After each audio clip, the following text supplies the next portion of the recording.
A prologue replays the final scenes from Dracula, in which Dr. Van Helsing destroys Count Dracula by sunlight. Only the memory of Dracula's evil remains. The main story begins as Father Sander prevents local authorities from disposing of a woman's corpse as if it were a vampire. Sander chastises the presiding priest for perpetuating the fear of vampirism and reminds him that Dracula was destroyed 10 years previously in 1885.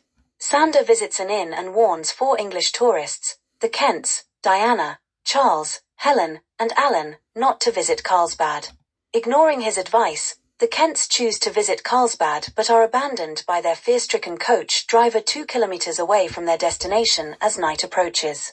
Finding themselves in view of a castle, the Kents are taken there by a driverless carriage and discover a dining table set for 4 people and their bags unpacked in the bedrooms. A servant named Clove explains that his master, the late Count Dracula, had ordered that the castle should always be ready to welcome strangers. After dinner, the Kents settle in their rooms. Later that night, Alan investigates a noise and follows Clove to the crypt, where Clove kills him and mixes his blood with Dracula's ashes, reviving the Count. Clove entices Helen to the crypt, where she becomes Dracula's first victim. The next morning, Charles and Diana can find no trace of Alan, Helen, or Clove. Charles takes Diana to a woodsman's hut and then returns to the castle to search for Alan and Helen. Clove tricks Diana into returning to the castle. Charles finds Alan's body in a trunk in the crypt. It is now dark and Dracula rises. Diana encounters Helen, who, now one of the undead, attacks her.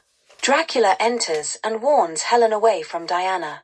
Charles struggles with Dracula until Diana realizes that her crucifix is an effective weapon against vampires. Charles improvises a larger cross and drives Dracula away. They escape from the castle in a carriage but lose control on the steep roads. The carriage crashes and Diana is knocked unconscious. Charles carries her for several hours through the woods until they are rescued by Father Sander, who takes them to his abbey.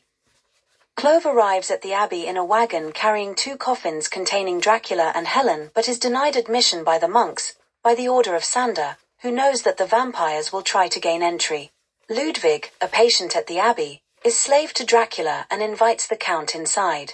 Helen convinces Diana to open the window and let her in, claiming to have escaped from Dracula. Diana does so and Helen bites her arm. Dracula drags Helen off, as he wants Diana for himself. Charles bursts into the room and drives the vampires out. Sander sterilizes the bite with the heat from an oil lamp, then puts silver crucifixes in the 2 coffins to prevent the vampires from coming back.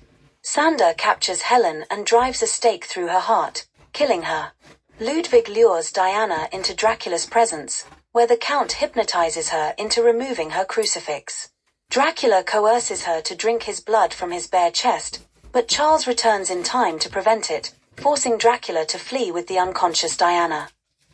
Charles and Sander arm themselves and follow on horseback. A shortcut allows them to get in front of Dracula's wagon and stop it. Charles shoots Clove, who has apparently removed Sander's crucifixes from the coffins, but the horses gallop off to the castle. Diana is rescued while Dracula's coffin is thrown onto the ice that covers the moat. Charles attempts to stake Dracula, but the Count springs out of his coffin and attacks him. Sander shoots the ice and it breaks. Diana rescues Charles, and Dracula sinks into the freezing waters and drowns.